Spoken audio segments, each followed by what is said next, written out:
Ah, Então, pessoal, sejam todos muitíssimo bem-vindos, especialmente o nosso querido convidado do dia, José Antônio Pinheiro Machado, né? Jornalista, advogado, entre outras coisas, de muita competência, com passagem por jornal, rádio e televisão.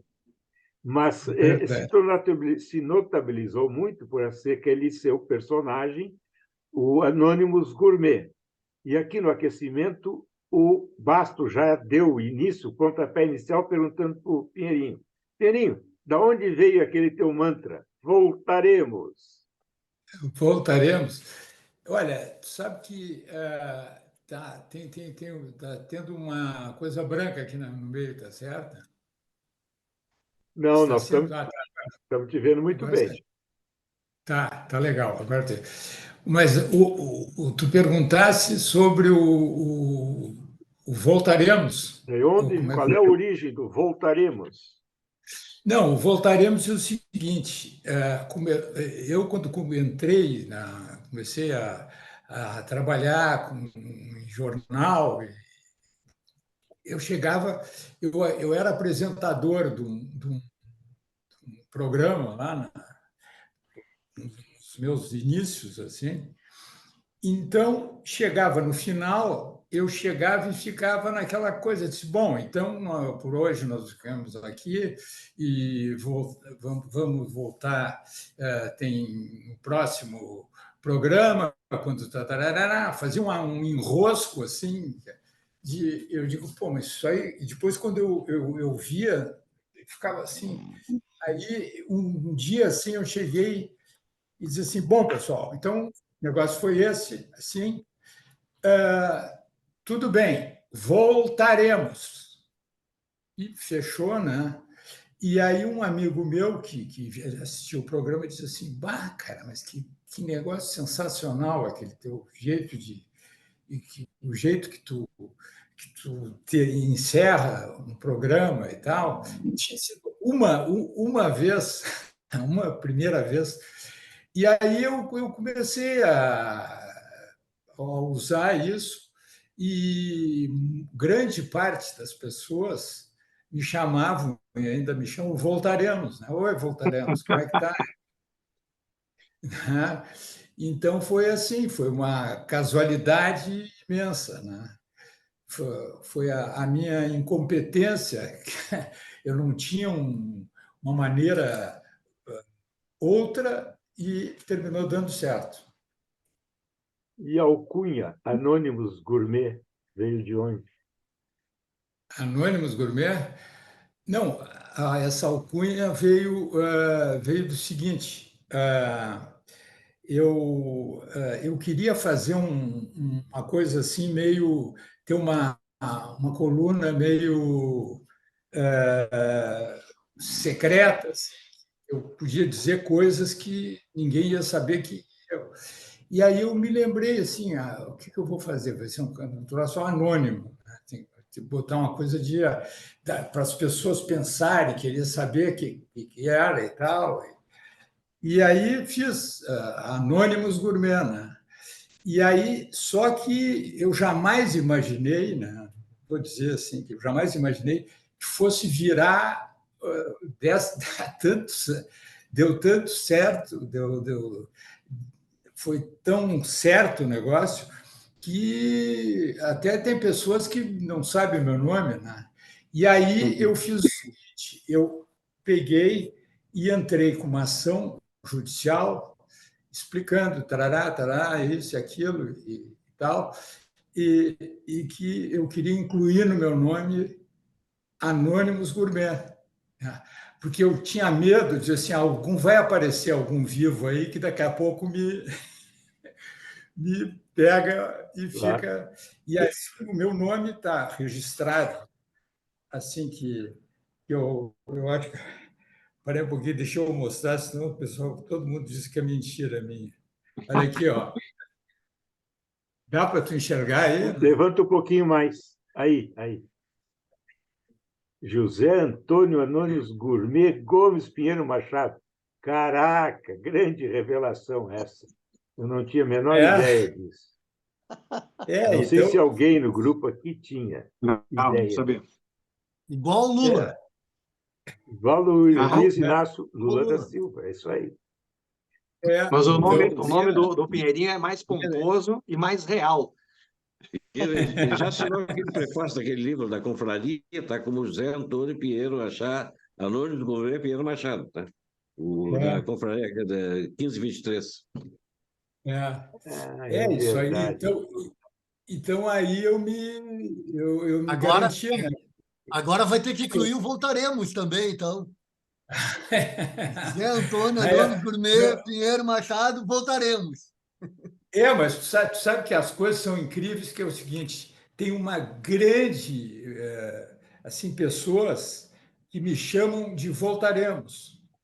E aí, voltaremos, como é que é? Então, eu digo, pô, será que eu vou ter que acrescentar o voltaremos aqui? Então, Então, o Voltaremos tu vai poder usar na lápide. na minha... Aí será, Então, poderá boa. soar, vou colocar na lápide, pode soar como uma ameaça para muitos desafetos teus aí. Pinheirinho, aqui, tu revelaste um tempo atrás que estava tentando fazer um livro, estava já pesquisando, tá? Sobre um célebre caso, aquele da CONCACAF do jogo na trágica Mussum, tá? Contra o Forte Serviço de Mussum.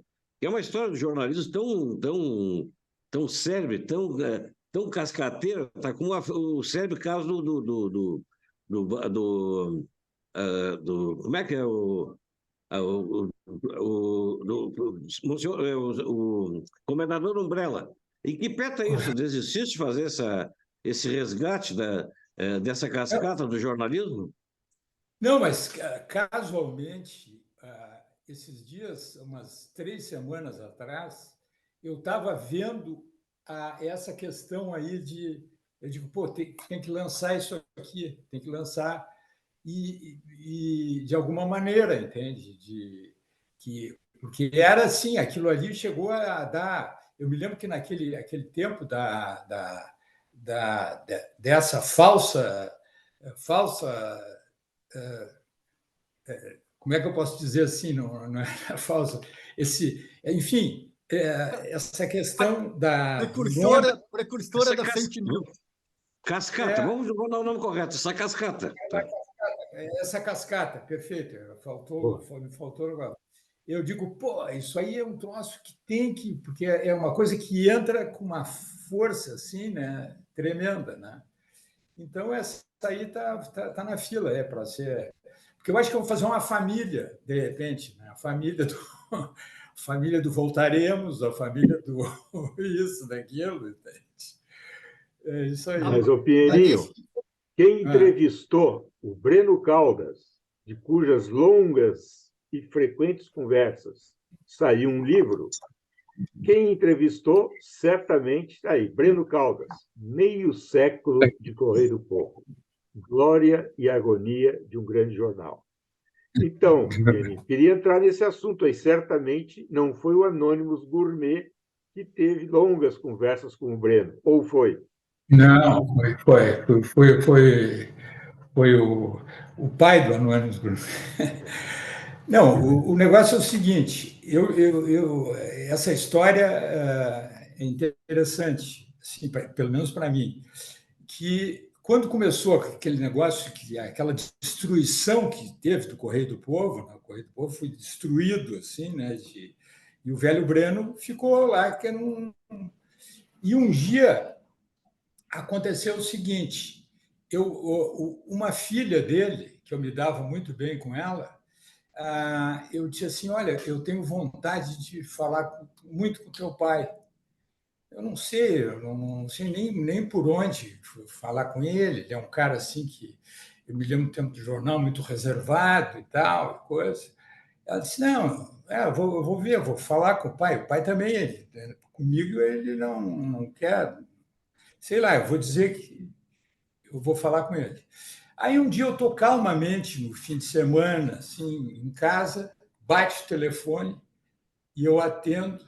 Alô? E a voz me diz assim, é o doutor José Antônio Pinheiro Machado? Eu digo, Sim, e eu conheço essa voz aí. É o doutor Breno Caldas. Aí ele caiu na risada, entende? Disse assim, não, e tal. Eu digo, pô, não, porque a minha filha me disse que o senhor tinha, gostaria de conversar comigo, de ver alguma coisa e tal, papá, coisa. E aí eu digo, não, mas sim, eu vou. Como é que é? Como é que nós podemos fazer? Não, se você, se o senhor já está todo. Eu digo, não, não me chama de senhor. Ah, se puder me receber, tu vem aqui na minha casa, aqui lá no Arado, né? E eu no outro dia eu digo, não, eu tô amanhã eu tô livre, não vou deixar escapar, né? E aí cheguei lá e começamos a conversar e começou às 10 da manhã e quando eram 10 da noite, fizemos o almoço, depois, né, eram 10 da noite, eu digo, olha, doutor Breno, acho que nós vamos ter que conversar muito ainda, né? Então, foi assim, e ele foi muito, assim, uma figura muito legal, assim, conversamos e tal, e, e eu, e eu usei, assim, bastante esse livro aqui que tá aqui, esse aí, tá Breno Caldas, Meio Século, eu combinei de fazer com ele isso aqui. E aqui ele conta muitas histórias, assim, que não são conhecidas, né? Não eram na época, né? E então foi isso. O Breno, fiquei grande. Ah, está aqui, ó. Tem essa foto aqui que eu estou anotando. Que alguém fez essa foto, assim de. Uhum. E Sim, dá para ver, hein? deu para ver. Ah, tá. E aí nós ficamos com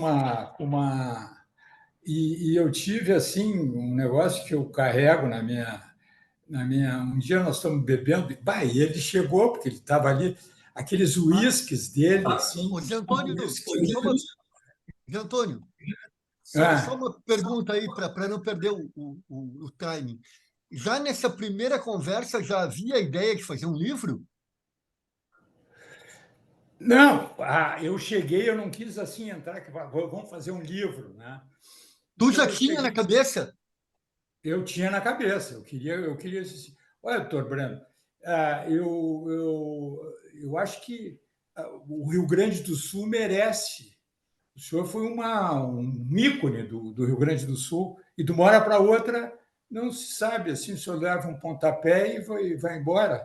Como é que é? Aí ele disse: Ah, pois é, mas o que tu acha? Como é que tu quer fazer? O que tu quer fazer? O que tu fizer, o que tu quiser, eu faço. Ele me Poxa. disse. Pô, aí me deu uma. Eu digo: Não, tudo bem, doutor. Ele propõe o seguinte: a gente fazer um livro que é uma entrevista que eu faço. Eu faço uma entrevista com o senhor, né? E aí depois o senhor me diz as coisas que o senhor não quer que entre e coisa. Eu disse, não tem nada que eu não queira que entre. Ele me interrompeu assim. Tudo eu posso falar, tudo que tu quiser aí e tal. Então, a gente fez esse livro, Meio Século de Correio do Povo, Glória e Agonia de um Grande Jornal. E ele gostou muito da experiência, né? Porque eu ia praticamente todos os dias para lá para o. E aí terminava no. E ele disse assim: Pinheirinho, o negócio é o seguinte, eu acho que já está na hora do uísque. Já é tarde agora, eu já tô com sede. E ele fazia umas brincadeiras, assim, um cara muito inteligente, uma figura assim que eu jamais imaginei que seria, entende? Um cara assim, alegre, que ria de si mesmo, entende? Ele diz assim, pois é, e eu nunca senti nele assim um lamento, puxa, os caras acabaram comigo e tal. Seria assim uma coisa humana, né? Do cara chegar e ele tirou de letra, assim, ficou ali, né? Claro que, evidentemente, que ele devia sofrer com aquilo, mas ele tinha assim uma maneira de enfrentar de uma maneira Conta muito alguma boa. história do período do Correio para nós aí. Alguma daqueles bastidores que ele revelou. Olha, tem tantas coisas assim que ele falava ele dizia assim um negócio assim. Um dia eu cheguei, falei com. Eu não me lembro, um cara desses aí, metidos e tal, e eu digo assim: falei com o fulano e tal, e falou no. Ele colocou algumas coisas que o senhor parece que teria participado e tal. Disse assim: este é mais um daqueles que se consideram. Como é que ele dizia assim? Consideram com anônimo, que tem agora não me lembro exatamente o termo que ele usou, mas as pessoas especialistas em Breno Caldas. Tem uma especialidade em Breno Caldas. Esse é mais um deles. Então ele tinha assim essa coisa assim muito forte. Eu nunca vi ele assim se queixar. Ele falava bem das coisas e respondia a todas as coisas, até algumas coisas assim que eu pergunto, por exemplo, aqui no livro, ele uma pergunta que eu fiz aqui. Fico pensando que deve ser difícil para alguém um dia ser o dirigente de uma das empresas mais sólidas e respeitadas do Estado, rico, e pouco depois estar submetido a um cerco de execuções, oficiais de justiça, etc. Aí a resposta dele: eu lutei para me manter numa posição que me acompanhou sempre na vida. Procurei sempre ser maior do que as dificuldades. Foi isso que eu fiz nesses dias difíceis. Bela. Isso é uma frase. Grande resposta. É uma frase. Que Ser frase? maior do que as dificuldades. Ele diz assim: eu lutei para me manter numa posição que me acompanhou sempre na vida. Procurei sempre ser maior do que as dificuldades. Foi isso que eu fiz nesses dias difíceis. Zé Antônio, além do material que tu usou no livro, tu tem coisa que sobra? Que sobrou sim, Conversa. tenho Tá, e tu tem bastante. ideia de fazer um livro revisto e ampliado, inclusive com a morte dele, por exemplo? Pois é. Eu acho que passou assim por exemplo, tem aqui quando ele diz assim: durante a crise, com esse cerco de execuções, o senhor não fez tentativas de se capitalizar, por exemplo, vendendo alguns bens pessoais? Aí, Breno Caldas: pessoalmente, eu era um homem rico, não devia nada a ninguém. Perdi 90% do meu patrimônio tentando sustentar o Correio do Povo. Logo nas primeiras dificuldades, eu poderia ter me poupado. No final, eu tinha um crédito na falência da empresa de 54 bilhões de cruzeiros, em valores de 1984. Está lá na lista da falência, está lá no processo que deu. Mas, doutor Breno, o senhor é o maior credor da falência, um cara disse para ele. Isso não é normal. Tive que responder: é que eu não sou normal. A resposta dele. Ele perdeu 90% do patrimônio e ainda assim continuou rico, né? Ainda assim, continuou rico. E ele dizia assim: isso não é normal. Tive que responder: é que eu não sou normal. O normal nessas horas é o sujeito que é dono do negócio pegar o que pode, fazer dinheiro e se mandar. Eu fiz o contrário. Além de não pegar nada para mim, coloquei 90% do meu patrimônio na empresa tentando salvá-la. Como eu era avalista de todas as transações das empresas, eram 3 empresas, a empresa jornalística Caldas Júnior, que editava o Correio do Povo, a Folha da Tarde e a Folha da Manhã. A Folha da Manhã tinha fechado, a Rádio Guaíba e a TV Guaíba. Eu fiquei, num certo momento, com o meu patrimônio particular inteiramente posto a serviço das empresas. Me diz uma coisa, Pedrinho.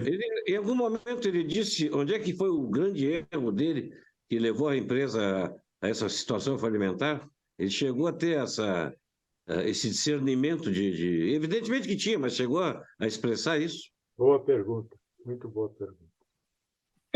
Não, ele assim, ele expressou, ele nunca, ele sempre, e eu fiz uma pergunta parecida com isso que tu levantasse aí, eu perguntei para ele, aqui a minha colega está mostrando a TV Guaíba, né?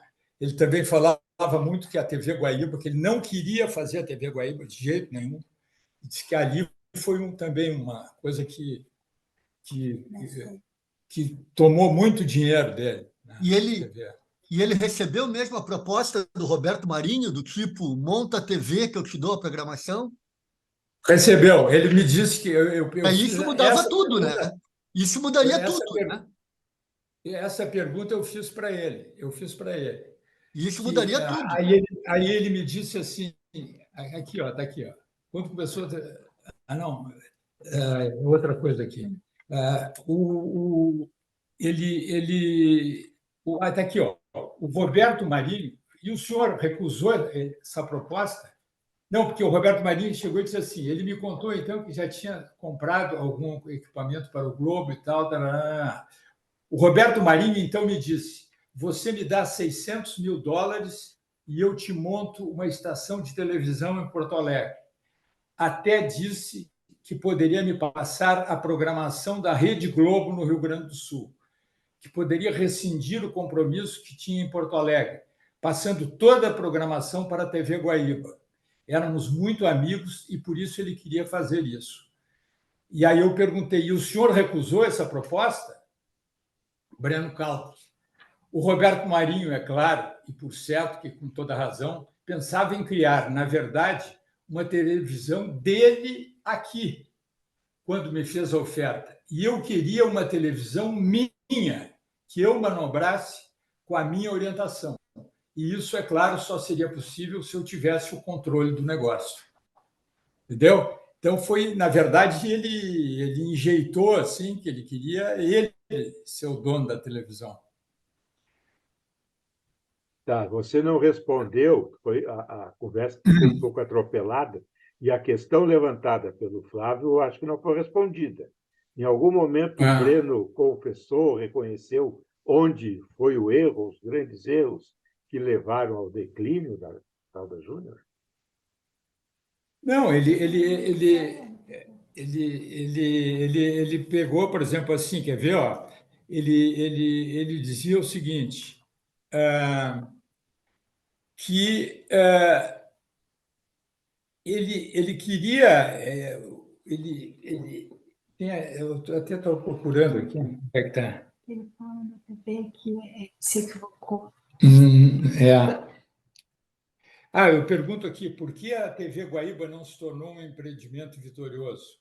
Eu tinha uma ideia, diz ele, eu tinha uma ideia superficial, completamente errada sobre o assunto. Em primeiro lugar, eu achava que a televisão era uma estação de rádio com imagem, e não tem nada a ver com isso, é muito mais complicado. Eu tinha uma experiência vitoriosa em rádio, com a Rádio Guaíba, e me entusiasmei, achei que também seria fácil sair bem da TV. Mas não foi nada disso. Para começar, TV é muitíssimo mais caro. Então, ele chegou, ele nunca... Ele me dizia, o que eu achei mais interessante é que ele nunca chegou e quis assim melhorar a situação. Ele sempre dizia que, no fundo, que tinha erro. que ele errou, né? Porque eu perguntei assim, quando começou a TV Guaíba, em 1979, começou o desembolso, não? Aí ele respondeu, o desembolso o desembolso desmesurado, um desembolso desmesurado. Aliás, eu sempre tive muito medo disso, lembrando outros exemplos. Eu tinha muito vivo na mente o que aconteceu com o Jornal do Comércio de Recife, um grupo jornalístico muito sólido dos Pessoas de Queiroz, meus amigos, que quebrou quando resolveu se atirar no negócio de televisão. Eu falei ao Roberto Marinho desse meu receio e ele tentou me tranquilizar. Não te preocupa, tu vais fazer diferente deles. Eles lá fizeram uma loucura e tal. Me dá $600 mil que eu te dou uma emissora funcionando. Então foi assim. Tá. A televisão, que ele não sabia, não tinha a menor ideia do que estava fazendo, do monstro que estava agarrando, foi, então, um dos motivos determinantes da debacle da Caldas Júnior. Sem dúvida nenhuma. O que mais que ele falou? O que tu te lembra que ele possa ter dito? Não, ele falou, quer dizer, ele diz assim, meu Deus, muitíssimo, mas custou horrores a televisão. Ele diz aqui, ó, bem como tu disseste, meu Deus, eu digo assim, no fim saiu bem mais do que $600 mil, né, doutor Breno? Ele diz assim, meu Deus, muitíssimo mais, custou horrores. A televisão me comeu por uma perna. Começou aquele negócio a devorar dinheiro de todo jeito, por todos os lados. Era dinheiro, dinheiro, dinheiro, dinheiro e não acabava nunca. E só saía. O retorno era nenhum. Quando se fala em televisão, na parte de custos, é preciso automaticamente acrescentar 2 zeros em qualquer cálculo que se faça. Além do custo astronômico do equipamento, qualquer funcionário de televisão acha que vale 10 vezes mais do que um funcionário de rádio. Então, foi isso aí que também que entrou, que quebrou, né? Isso foi. Alô? Outra coisa. Alô? Oi. Outro assunto aqui, deixa eu só perguntar uma outra coisinha. A quem pertence o Aras, né? Que hoje até está numa disputa aí de que pode virar um condomínio, alguma coisa assim. Com quem ficou aquela casa? Eu não sei quem é que ficou ali, mas alguém. Márcio, o condomínio que viria a ser feito é pela própria família. Aquela área continua com a família. Não. Acho que não. O terreno foi vendido para o IOSP. IOSP, E vai fazer o irmão do Ivonci, aquele. O irmão do Ivonci, que vai fazer um gigantesco condomínio horizontal ali e enfrenta uma resistência da comunidade toda ali do Belém. Mas parece que está vencendo. Já tem licença e tudo. Mudaram até o plano diretor para poder favorecer certas coisas lá, porque ali era considerado área rural, e transformaram em área urbana em função de certas vantagens que tinha para a urbanização e a construção, etc. É o IOSP que eu dou. Mas eu peguei o bonde andando aqui. Eu peguei o bonde andando aqui e vi o Pinheiro falando na questão da televisão, que foi que descapitalizou, né, a Caldas Júnior. Isso. Ele mesmo disse assim, né? Ele diz isso com todos. Eu lutei para me manter numa posição que me acompanhou. Onde é que ele diz aqui?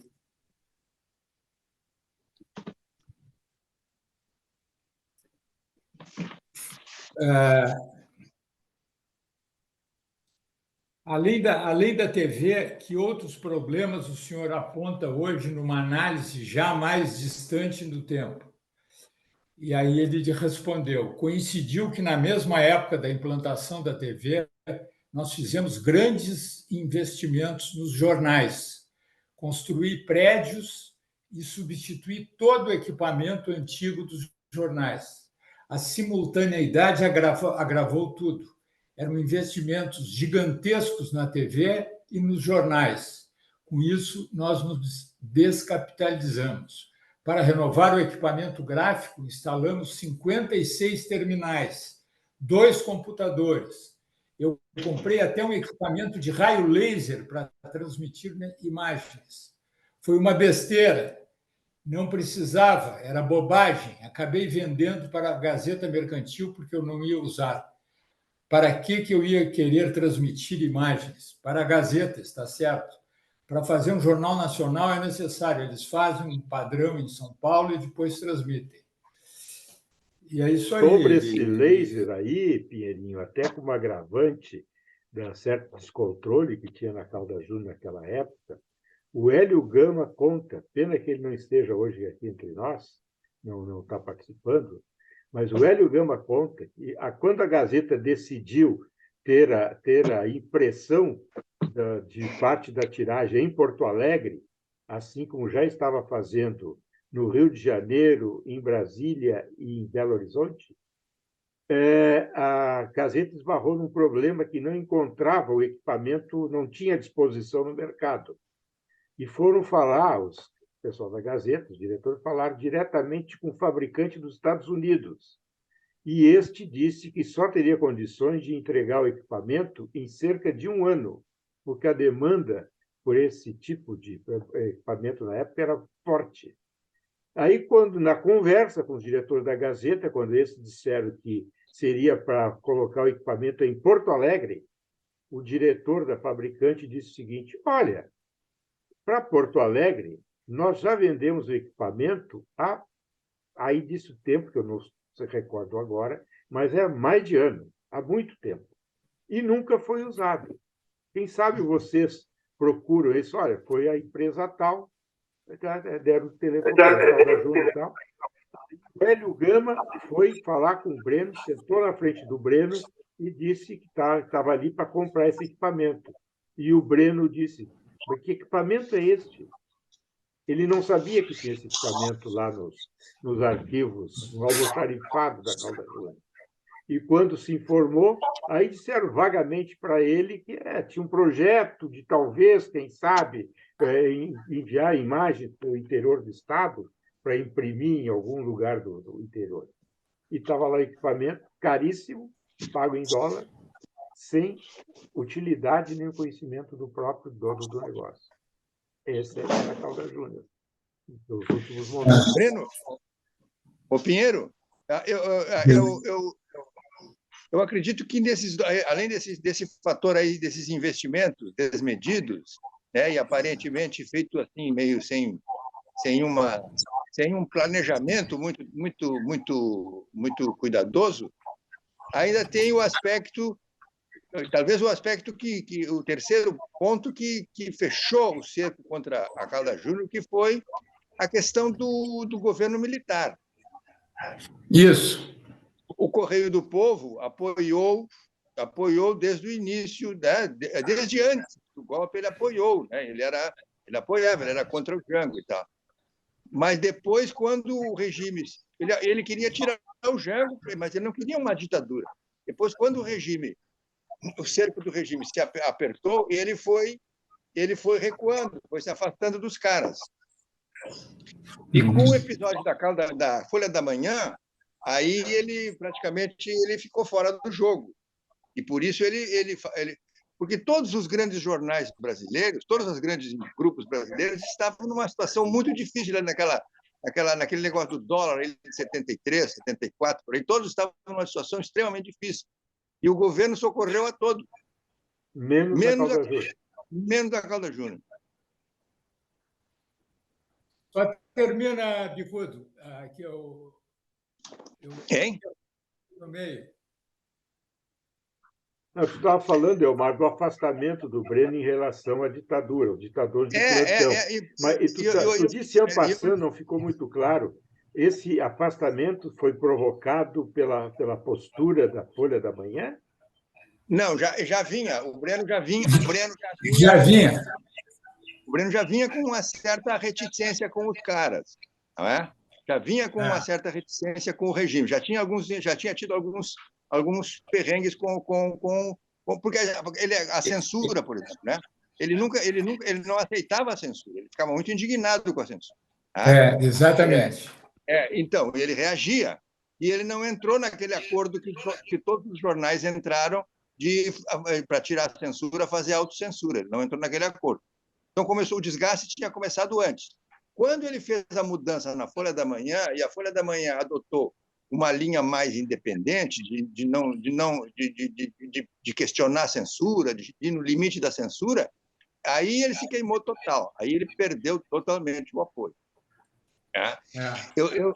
Eu li aqui nesse livro do Fernando Ernesto Corrêa, o lobista. Muito bom esse livro, muito bom. Mas ele diz o seguinte, que o Breno ele diz que o Maurício não tinha nenhuma proximidade com os milicos, mas o Breno Caldas fazia churrasco para o Médici, e no Arado, lá que fazia churrascos para o Médici, tá, que tinha intimidade. Eu acho que nunca aconteceu. Eu não tenho. Tu tem memória disso, Pinheiro? Eu não me lembro. Não, eu tenho aqui, ó. Ele teve um. Aqui, ó, Bicudo. Sim, mas isso aí não é no Arado. Exatamente. Isso aí não é no Arado. Isso aí não é no Arado e nem foi o Breno que convidou. O Breno foi não é no Arado, não. Ele tinha. Convidado e até foi criticado porque foi assim, sem gravata, foi assim meio esportiva. Tá? Isso, exatamente. Mas ele realmente ele tinha assim uma coisa, como é que eu posso te dizer assim? Ele não era um homem da revolução, vamos dizer, a revolução entre aspas, né? Ele tinha uma posição assim democrática, isso aí. Ele sempre falava assim, esses caras que chegam aqui acham que vão mandar, né? Não sei o quê. Ele falava assim, depois de uns tragos, assim, era uma coisa bem determinada. Citando o livro aqui, página 80, esse churrasco no Arado, em 73, teve muita repercussão, pergunta o Zé Antônio. Responde o Breno. Quando Francisco Antônio voltou e me contou a história, eu concordei. Tudo bem, vamos fazer o churrasco para o Médici, então. Eu sempre tive bom relacionamento com eles, porque eu montava e, durante muito tempo, eu fui um dos poucos civis que tomavam parte em provas hípicas. Então, houve um churrasco no Arado. Sim, teve aqui. Esse churrasco no Arado, em 1973, teve muita repercussão na época. Aí ele diz assim, quando eu concordei, tudo bem, vamos fazer churrasco para o Médici. Então, eu sempre tive bom relacionamento com esses oficiais de cavalaria, porque eu montava e, durante muito tempo, fui um dos poucos civis que tomavam parte em provas hípicas. Mas surgiu um incidente inesperado que atrapalhou o churrasco. Eu me insurgi contra uma ordem da censura e eles apreenderam os nossos jornais. Ele diz aqui. Sim, mas houve o churrasco. Sim, houve o churrasco, mas aí os caras, ele se insurgiu com a questão de... Mas surgiu um incidente, daqui, declaração dele, ele dizendo assim, mas eu sempre tive bom relacionamento com esses oficiais de cavalaria, porque eu montava e, durante muito tempo, fui um dos poucos civis que tomavam parte das provas hípicas. Mas surgiu um incidente inesperado que atrapalhou o churrasco. Eu me insurgi contra uma ordem da censura e eles apreenderam os nossos jornais. Eu não sei se houve churrasco, mas tudo bem. Ele diz aqui que quer dizer, ele tinha isso aqui, ele aceitava, vamos dizer assim, em geral, ele aceitava assim de repente outro trecho aqui. Outro trecho aqui, ó. Às 11h estava aí. Ele era incrivelmente pontual. Andar até a 120 km horários dessa nossa estradinha de Belém Novo. O churrasco foi muito agradável. Vieram Médici, Dona Sila, Figueiredo, Leitão de Abreu, Adalberto, Triquês e todo aquele encorragem. Foi uma conversa amena ele me perguntou sobre a campanha que o jornal estava fazendo contra a Borregar. Então, pelo jeito, não foi um churrasco apenas, e não foi só Certo. comigo. Não, foi mais. Figueiredo também era muito próximo dele. Ô, Márcio, esse trecho que tu leu aí é do Breno mesmo. Eu não me lembro disso. É, Tá. É. Não, tá. A minha dúvida está resolvida. Ele tinha. Não, era inegável que ele era próximo do. Ele era inegável que ele era próximo do Bex e do Figueiredo, em especial. Do Sim, Gás, eu não sei. ele se dá. Não, ele nunca. Ele sempre falou de que tinha uma relação que ele tinha que. Ele nunca me disse assim, eu tive que fazer isso. Ele disse, não, eu conheci o cara um deles lá que ele conheceu no tempo de Milico e tal, e coisa assim. Entende? Não esqueça que eram gaúchos todos eles, né? Todos eles gaúchos. Já tinha uma relação anterior à posse. E o Figueiredo, que não era gaúcho, estudou no colégio militar e gostava de cavalo. Gostava mais de cavalo do que de povo. Do que de gente, De cheiro. Muito obrigado pelo esclarecimento, que é uma dúvida mesmo na minha vida. Pois em falar em cavalo, e falar em cheiro, e falar em montaria, Pierinho, o que ele falou sobre o episódio da Borregar, que foi, inclusive, nós comentamos aqui numa outra conversa. Qual era o problema exatamente que fez com que ele também se insurgisse contra a instalação da Borregar em Guaíba? Olha, eu não me lembro assim, deixa eu ver uma coisa aqui, eu não me lembro assim de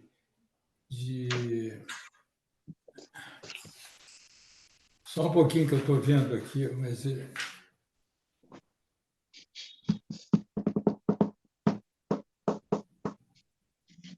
o episódio da censura foi um discurso do Brossard, né? Não foi a citação porque o cara... Não, foi um discurso do Buzaide, que era o ministro da Justiça, numa entrevista, assim, os repórteres pegaram num evento, e ele falou que no Brasil não havia censura. E havia censura, todo mundo sabia que havia, né?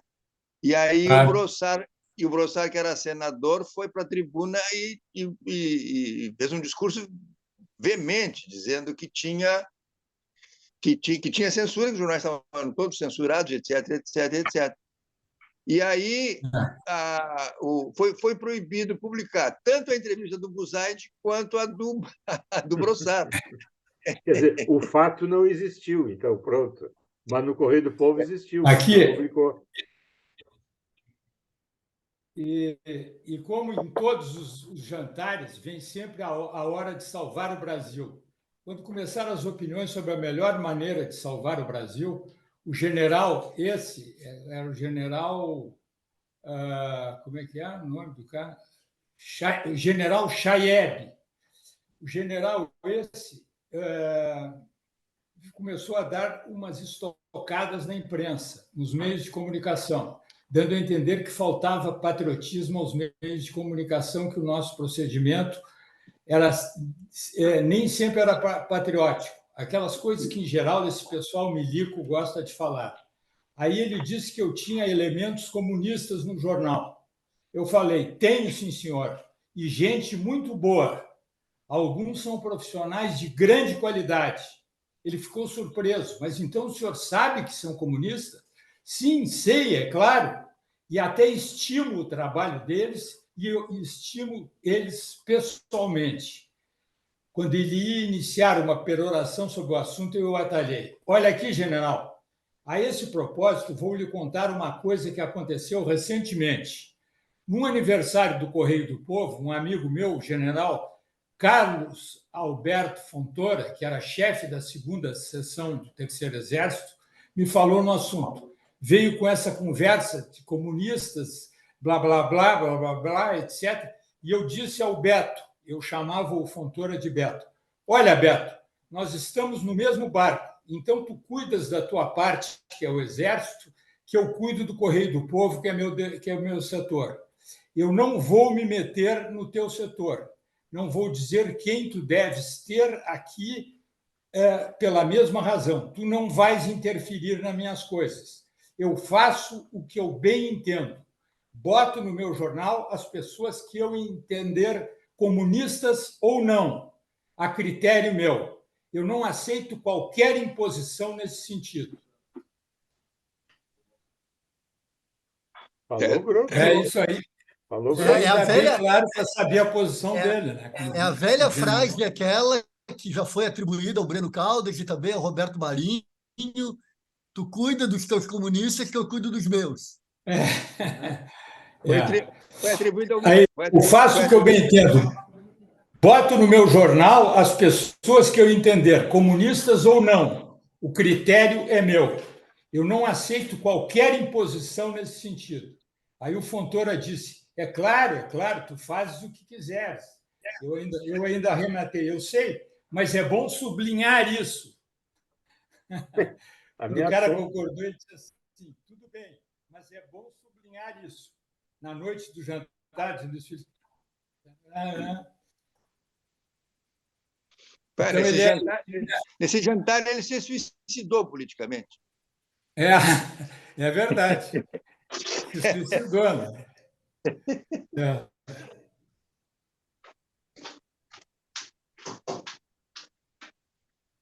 Pinheirinho, tu não me lembra se ele... Mas Perdão, Vieira. Tá, vai. Não, só saber, tu vai fazer o livro do Breno Caldas? Como é? Vai fazer o livro do Breno Caldas? Novo? Não, eu fiz esse livro aqui com ele. Mas com o material que tu tem, com as conversas que tu deve lembrar, com o que aconteceu nos últimos 30 e tantos anos, né? Porque aí mudou tudo, né? Eu tenho pensado muito nisso, de fazer, porque tem coisas assim que não estão aqui e que ele dizia assim, eu me lembro, eu mesmo, lá pelas tantas, eu digo assim, e vem cá, um dia nós conversando e tal, e veio esse assunto de comunista, de tal. Eu digo assim, doutor Breno, o senhor nunca me perguntou se eu sou comunista ou não. Eu sou filho de um comunista. Ele disse, não, você é filho de um homem que eu respeito muito, que é um advogado e tal, e você sempre foi lá no jornal uma pessoa assim, eu fiz eu estava botando uma para ver como é que ele reagia, né? Foi uma reação assim, né? Ô Pinheiro, tu lembra que eu te enchi muito o saco por conta desse livro aí? A gente conversava muito naquele tempo. Esse livro do Breno aí, que hoje é uma coisa preciosa, né? Hoje é uma coisa preciosa. Se não fosse esse livro aí, a gente não tinha essa memória aí, né? O livro é uma coisa única. E agora eu tomo a liberdade de voltar de novo e te encher o saco para fazer uma nova versão, uma versão atualizada dele, ou até um outro livro. Porque esse material, eu sei que tu tem muito material, esse material é importantíssimo. E a gente tem que fazer isso o mais rápido possível. O mais rápido possível. Picudo, eu sugiro que ele procure uma afamada editora chamada LPM, que pode editar esse livro para ele, viu? É verdade.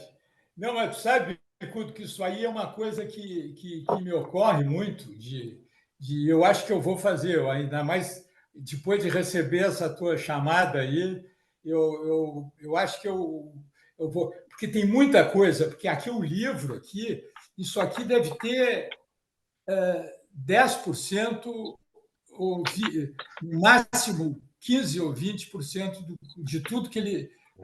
E as coisas que ele me falava, assim, também, entende? Que eu tenho muita coisa anotada dele, né? Ele era um cara assim... É uma prioridade, Pinheiro. Vou fazer isso. No que eu puder, conta comigo. Até porque... Tá legal. Até porque eu acredito que uma das coisas que poderia atrapalhar o livro no primeiro momento era que era um personagem tão poderoso, tão forte, tão grande, que, num primeiro momento, acho que um personagem assim intimida tanto o autor quanto prováveis entrevistados. Hoje, eu acho que já passou o tempo suficiente, já faz mais de 30 anos que o Breno Caldas morreu, muitos dos personagens ali, por exemplo, Amaral de Souza, Galvani, pessoas que, pelos mais variados motivos, eram próximos do Breno Caldas, morreram também. Então, acho que tu já tem o distanciamento e a tranquilidade para abordar uma série de assuntos que, no calor dos acontecimentos, poderiam não ser abordados. O Márcio tem razão. Agora eu ia evitar isso aí. Eu ia evitar, mas agora até me emocionei aí com tudo isso, né? E teve um dia que a gente falar, e começou assim, ficou um clima daqueles de meio de gozação, e lá pelas tantas falando das moças, não sei o quê e tal, disse assim.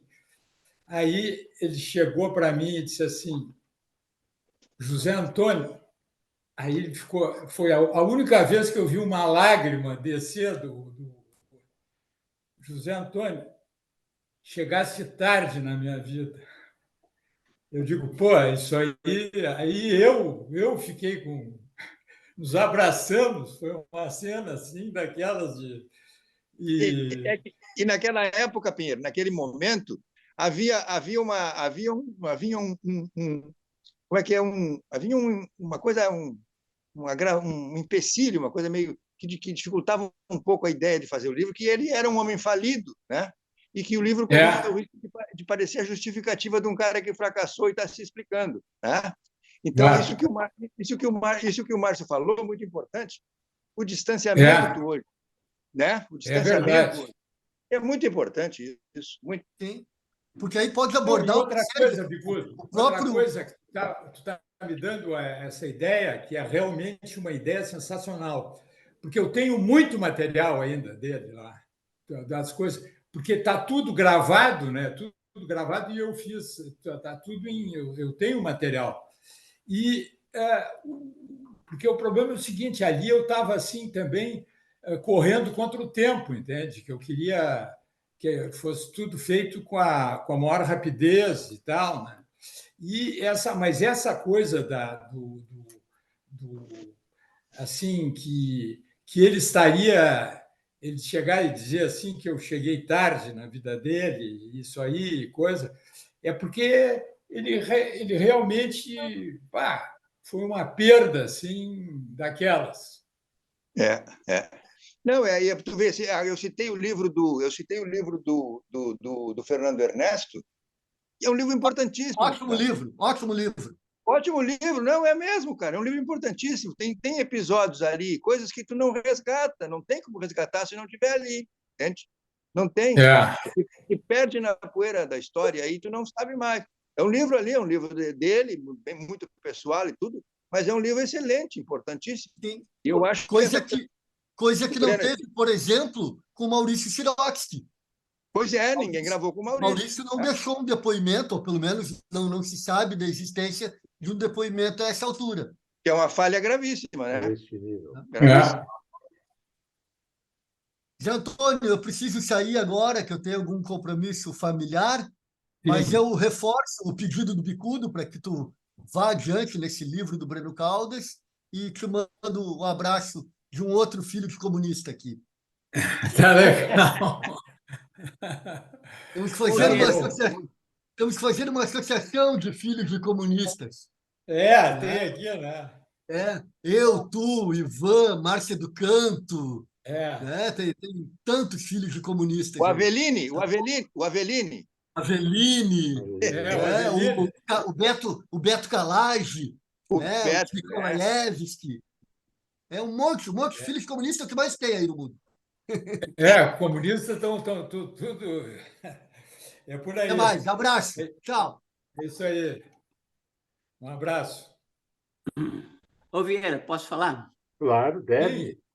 Então, é o seguinte, há uns 3 anos atrás, eu fui fazer uma matéria para o Globo Rural, a revista, aqui na cabeceira do rio Gravataí, e num assentamento do MST. É um troço que se chama Filhos de Cepé.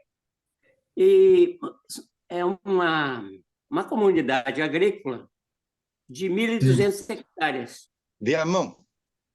Sim, é Viamão, por ali. E me disseram que tinha sido propriedade do Breno Caldas, desapropriado pelo INCRA.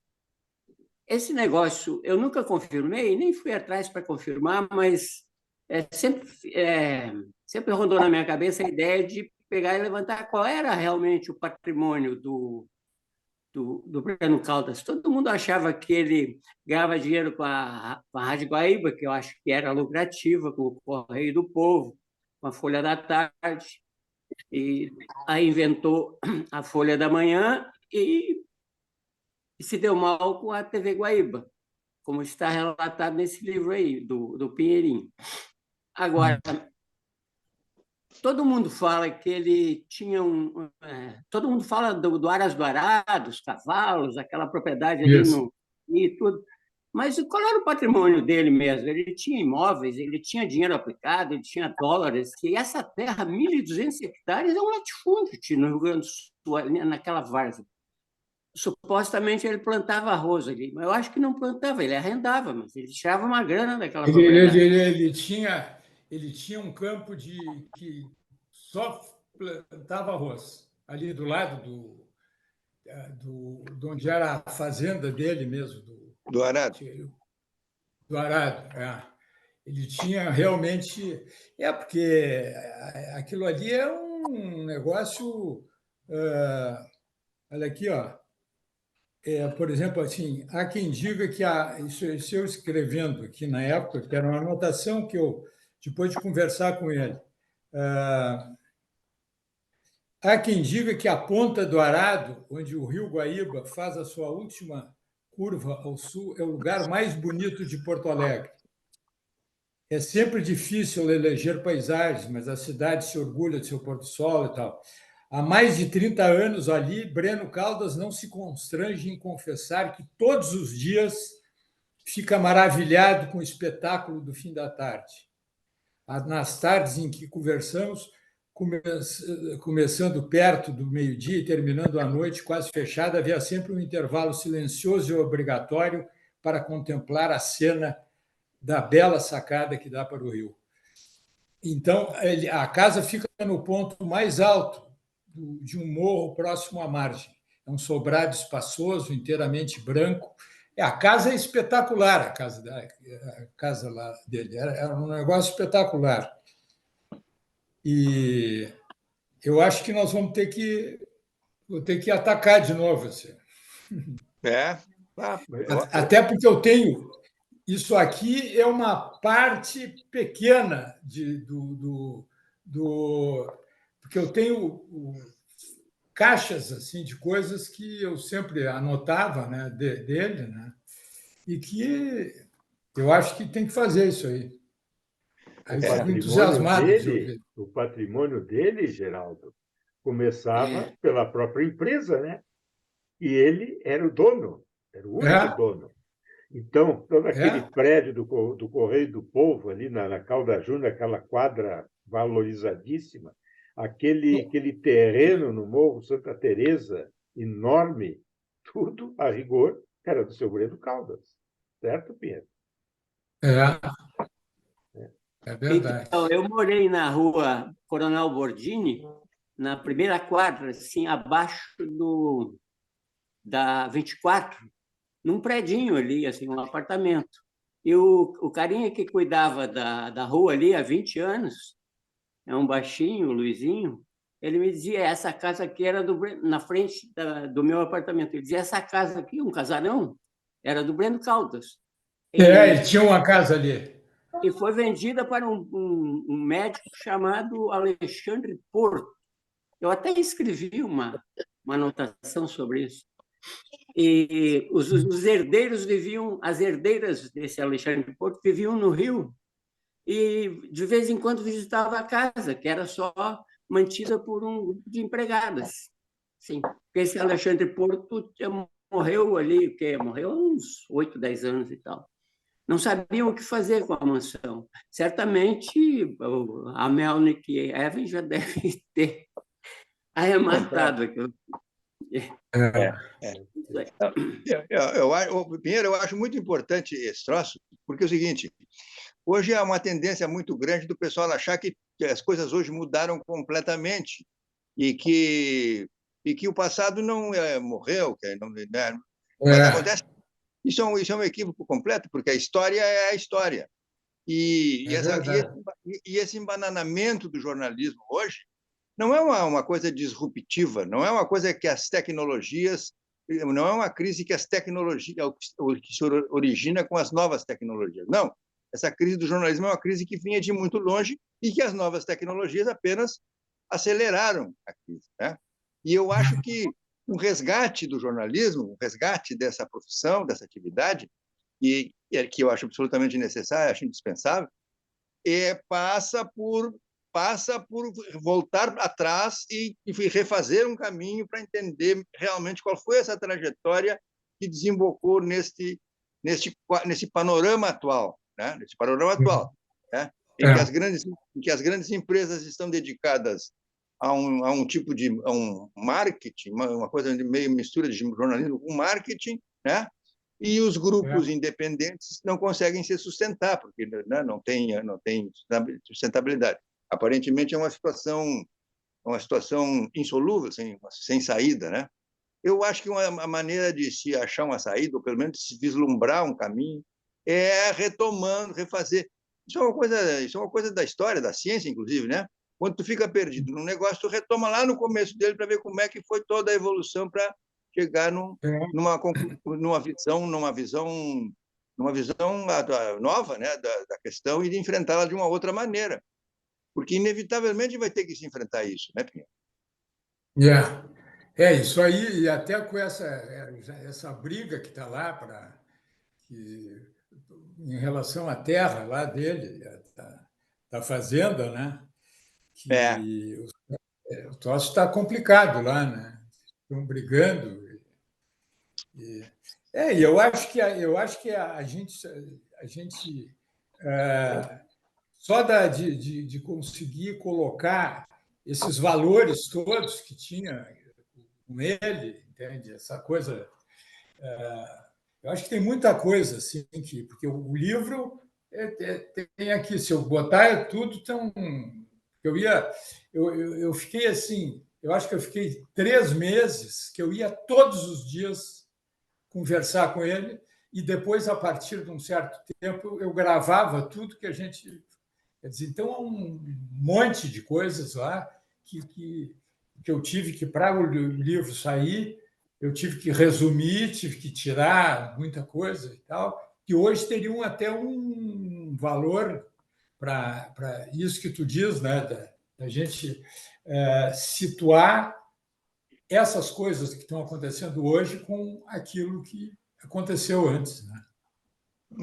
Eu me lembro de uma. Eu não sei se foi uma conversa que eu ouvi, eu não me lembro se foi uma conversa contigo ou se foi uma conversa, o Severo me relatando uma conversa com ele, em que ele diz o seguinte: pois um certo momento, eu achava bom que os funcionários, os jornalistas da Causa Júnior, tivessem também um emprego público, porque era uma pressão a menos, uma demanda a menos por reivindicação salarial e tal. Eu achava bom. Depois eu me dei conta de que isso foi um grave problema que aconteceu com o jornal, foi os funcionários públicos tornaram o Correio do Povo um órgão semi-oficial, né? Entende? Chapa branca. Chapa branca. Chapa branca, Eu me lembro que o meu sogro, doutor Mariano Sena Sobrinho, assinante do mineiro, veio para o Rio Grande do Sul, assinante do Correio do Povo há 40 anos, e deixou de assinar o Correio do Povo o dia que o Correio do Povo publicou um press release da reitoria relatando uma reunião, um debate com o corpo docente lá, dando a visão da reitoria que era totalmente distorcida. Entende? Ele disse assim: o Correio do Povo não é mais o jornal que eu assinava, não quero mais. Ele deu essa nota da reitoria E não é nada disso que aconteceu. Entende? Então, eu imagino que esse oficialismo do Correio também contribuiu para isso, né? Né? E hoje mesmo tem assim, tem um cara que escreve ali no Correio do Povo que eu vou te contar, né? Que dá vontade de pegar e invadir. A coisa é complicada, né? Hoje não dá para falar, né? O Breno, acho que é no teu livro que ele disse, né? Quando o Renato Ribeiro diminuiu o Correio do Povo, deixou pequenininho, ele disse assim: isso me lembra aqueles índios, né? Uma tribo de índios da África que corta a cabeça dos inimigos e submete a um processo que deixa ela uma miniatura. É isso aí. Foi o problema do... Eu me lembro, Elmar, dentro dessa ótica aí, Pinheirinho, teve uma época, quando nós estávamos na Folha da Manhã lá, que a gente até brincava entre nós que, inevitavelmente, a manchete da última página do Correio do Povo era de alguma estatal do governo do Estado, geralmente a CE. Então, tinha os funcionários públicos que trabalhavam no Correio do Povo, que assessoravam as estatais e as secretarias de Estado, e asseguravam os releases que figurassem nos melhores espaços do Correio do Povo. E a manchete daquele standard, na última página dele, era geralmente CE prepara novos investimentos, ou coisa do gênero. Era o oficialismo estabelecido sem pagar imposto, muito antes, pelo contrário, cobrando imposto do leitor. Mas, Pinheirinho, só mudando um pouquinho, até porque os jovens não sabem, e os adultos que já souberam, muitos deles esqueceram. Teve uma época que os jornais de Porto Alegre, no caso da Caldas Júnior, enviavam um correspondente internacional para cobrir as corridas de Fórmula 1. Tempos que não voltam mais.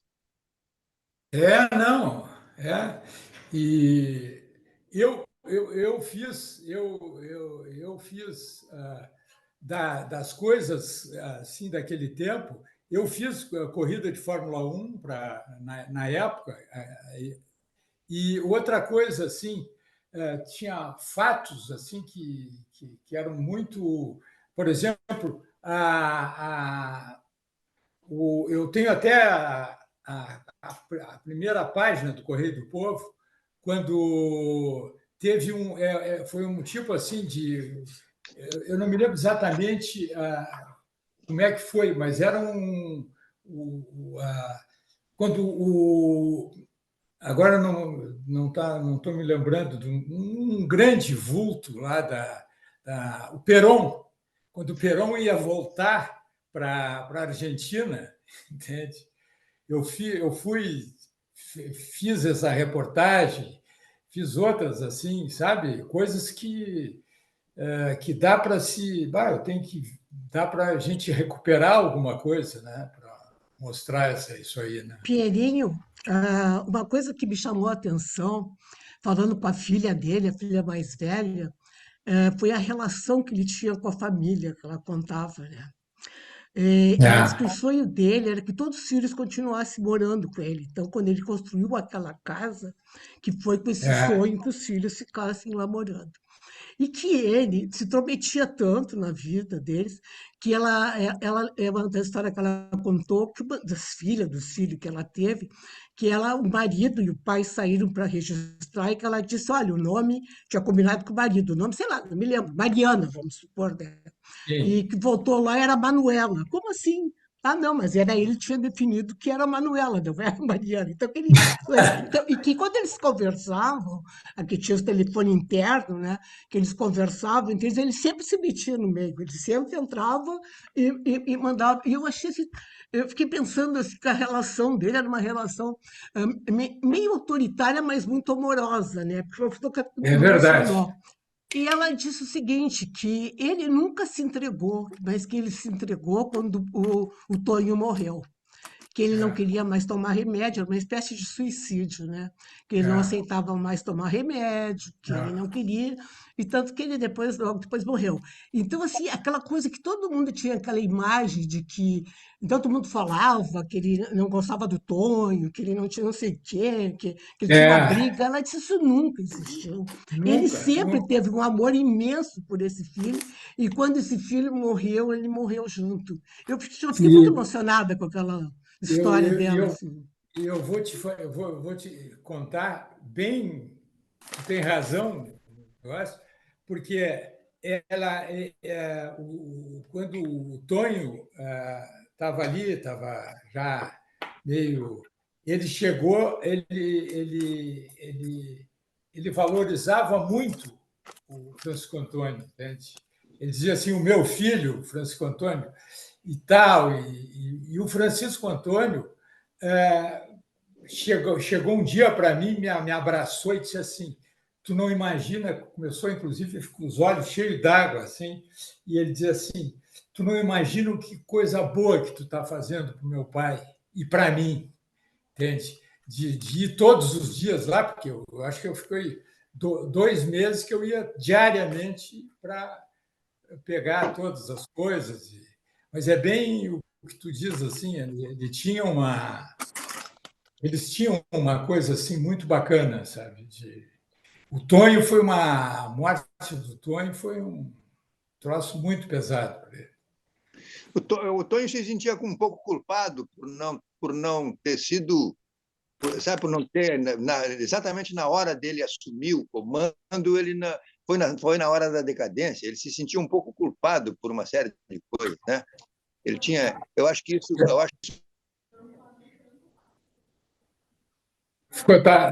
Tá sem som. Expectativa no sentido ele tinha uma certa mágoa com ele mesmo sobre isso aí. Algumas vezes nós chegamos a falar, era um papo difícil porque quando ele bebia um pouco, ele falava um pouco disso, né? Mas tu notava que ele tinha um certo... E ele se achava que ele não estava à altura do desafio que ele teria que enfrentar naquela situação da empresa. Mas eu queria lembrar também o seguinte, com a Núbia. Núbia, tu e o João chegaram a trabalhar num livro do Breno, né? Durante um tempo. Essa história foi o seguinte, olha só, vou te contar como é que foi. Eu estava em Imbé, lá na casa da Malu, e o Clóvis Eberle estava lá e estava muito choroso. Quem é Malu? Todo mundo fazia isso, fazia aquilo, que ele não conseguia fazer, não sei o quê. Eu perguntei, mas o que tu quer fazer, afinal? Eu queria fazer um livro sobre o Breno Caldas. Eu disse, vamos tocar, vamos falar com alguém, vamos ver se a gente, né, toca aí, tu faz. Aí eu disse, vamos falar com o Celito, ver se o Celito assume, a gente faz essa reportagem, porque ele disse, mas eu não quero escrever, as coisas do Clóvis Eberle. E aí a gente falou com o Celito ficou meio assim, não sei o quê. Não, tá, tudo bem, se vocês forem fazer, a gente fez várias reuniões e coisa e tal. E aí a gente começou realmente a fazer as entrevistas, eu e o João praticamente que fizemos mais, eu tenho aqui gravadas, e o Clóvis então tinha ficado definido que a gente entrevistava, o Clóvis degravava, aquelas coisas, né? E aí, onde começou assim, mais ou menos, antes do Celito falecer até, a gente tinha feito uma entrevista muito boa com o Cirne Lima, sabe? O Cirne Lima tinha assim, secado a figura do Breno Caldas. Tá. E aí eu passei a fita, essa cassete, né, para o Clóvis degravar, né? Bom, e aí o Clóvis foi assaltado. O Clóvis ia para Imbé, ia para Porto Alegre com o computador e com as coisas todas. E uma chegada aqui em Porto Alegre, um assaltante levou tudo, você levou inclusive a fita essa. Aí eu já comecei a me dar sabe quando te dá aquele desespero, assim, para uma entrevista? Não tinha como dizer lá para o Cirne Lima, olha, o ladrão levou a sua entrevista, a gente vai ter que entrevistar de novo, entende? Já tinha sido uma dificuldade para conseguir, né? E aí o Celito ficou doente, né? O Celito faleceu e aí o projeto morreu, né? A gente não fez mais, eu e o João deixamos de fazer, porque daí não tinha, o prof não queria escrever.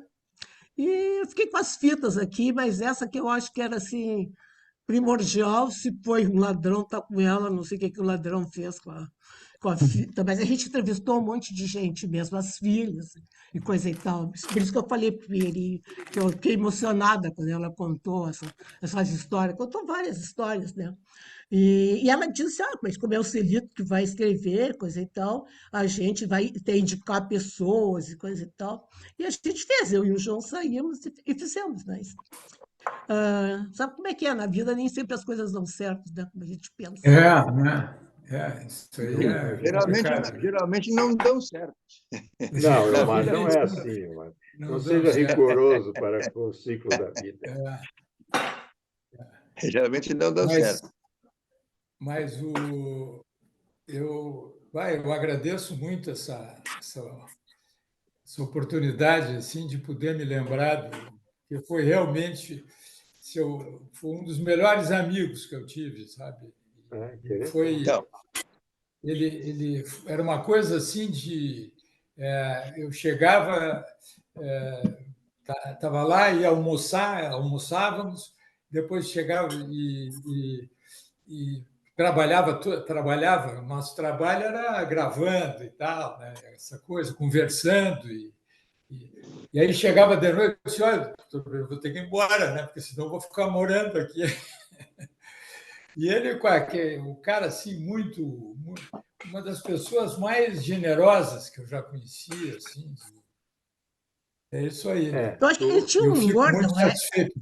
Ele tinha um Hein? humor, ele tinha um grande humor. Eu me lembro de uma história lá da Folha da Manhã, que era Iracema até que está morando na Alemanha agora. A Iracema, muito distraída, coisa e tal, pegou o elevador, e o Breno estava lá, já dentro, né? Ela comendo pipoca, né? E ele perguntou, que andar você vai? Ela disse, na Folha da Manhã. E apertou, ela completamente enlouquecida, ofereceu pipoca para ele, ele aceitou, coisa e tal. Ela desceu, tchau, não sei o quê. E ele assim, não é? E aí ela nos contou, encontrei um velhinho no elevador, tão simpático, tão isso, tão aquilo, ofereci pipoca, nossa, como é que é? No Pedro Caldas. Então aconteciam umas coisas assim, não é? Com Pinheirinho, esse futuro novo aceitava. livro, Pinheirinho, esse futuro novo livro sobre Breno Caldas, tinha que juntar muito desse, um depoimento tão rico como esse que a Núbia dá, e que tu mesmo tem, não sobre o empresário Breno Caldas, mas sobre o homem Breno Caldas, que, pelo que nós sabemos, é um cara muito conhecido, se conhece aquela aura, aquele senhor de empresa que entrava na Caldas Júnior e todo mundo abria alas para que ele fosse pomposamente à sua sala de trabalho. E era um cara que, na verdade, era muito despojado. A gente tem esses depoimentos aí. E tinha uma aura lá na Caldas Júnior, Elmar, que quando os chefetes não gostavam de alguma coisa, eles diziam, não, é o doutor Breno que não quer que faça assim. E eu me lembro muito bem, eu era um jovem editor de cidade lá na Folha da Manhã, e, em certo momento, tu, Elmar, tinha uma matéria delicada para ser publicada no dia seguinte, e o Elmar pediu, Vieira, pega a matéria e leva lá para o doutor Breno dar uma olhada. Eu também vou lá. E aí teve alguém, não me lembro, talvez tenha sido o João Souza, Dúbia, que disse assim, e te prepara para ter uns riscos de caneta verde, que o Breno Caldas só usava uma caneta verde. Não, começa dia eu 27. fui lá, levei aquela matéria, o Breno olhou assim, né, o que você... Não, o senhor precisa dar uma olhada nessa matéria aqui, doutor. Aí ele olhou a matéria assim, disse, domingo. Qual é o problema? 22. Não sei, é só para o senhor se inteirar do que nós estamos publicando. Não tem problema, pode publicar. Vamos em frente, eu não tenho que ficar vendo essas materinhas aí, ou coisa do gênero. Quer dizer, tinha toda uma aura em que ele era um cara rigoroso, cheio de... Mas não, ele era um cara mais despojado. No dia que o João faleceu, eu contei uma história e depois o personagem me corrigiu, me disse, olha, a data está errada, e realmente tinha razão, que é o Paulo de Tarso Ricord. Mas eu acho que Comprar isso as mostra coisas, muito né? uma coisa dele, assim, que ele era muito amigo do Breno, do Bronssaro. O Bronssaro foi outro que deu uma entrevista para gente sobre ele. E ele era muito amigo, e o Broussard se queixou do Paulo de Tarso, dizendo que ele tinha dado uma entrevista, aquela confusão, como sempre acontece. E aí o doutor Breno falou lá, sei lá, estava querendo demitir o Paulo de Tarso. O João, que era macaco velho, né, tinha guardado na gaveta, tinha mandado que ele gravasse a entrevista, e disse, não, pode deixar que eu vou lá. Desceu, levou o gravador, mostrou o que o Brossard tinha dito, e que ele ficou uma fúria, né? Se tinha sido enganado por um amigo, né? Aí, não, claro que o Qual Paulo foi de o Tarso preço não foi foi sempre? demitido, coisa e tal, mas que as relações dele com o Brossard, naquele momento, houve uma estremecida, assim, porque ele se sentiu Toma aí, tem ah, feijão. traído por um Usado, amigo, né? usado. Tem um humor, né? Tem um episódio que tem um episódio que ele tinha uma égua muito premiada, o Pinheiro, Isso, tem um feijão. Ah, cujo nome eu não me lembro, era. Eu sei que tinha, eu sei que tinha um cavalo chamado Extensoro, mas tinha uma égua que era muito premiada, que era premiada internacionalmente, né? Uma égua de corrida, né? Que era premiada internacionalmente. E morreu, assim, morreu, de repente morreu a égua. E foi aquela comoção, com o doutor Breno. Aí o Breno chegou, meio cabisbaixo, entrou na sala dele e tal, e um dos editores lá, que era muito puxa-saco dele, correu na sala, com licença, doutor Breno, de que morreu a coitadinha? Lamento muito a morte. De que morreu a coitadinha? Disse que ele olhou assim, bem sério, assim, rebentou o cu. Rebentou o cu. ele era. Muito bom. Com essa aí, Omar, eu acho que nós vamos ter que encerrar a nossa conversa de hoje. É isso Pinheirinho, aí. Nós- muitíssimo obrigado por essa tua disponibilidade. Foi realmente uma bela numa conversa. Tem aqui boas informações e registros para a história. Então, queremos agradecer a tua presença aqui entre nós e dizer para ti o seguinte: voltaremos a conversar. Voltar. Tá bom? Muito obrigado. Muito Valeu, obrigado. pessoal. Olha, Foi muito bom. Um Voltaremos abraço. numa próxima oportunidade.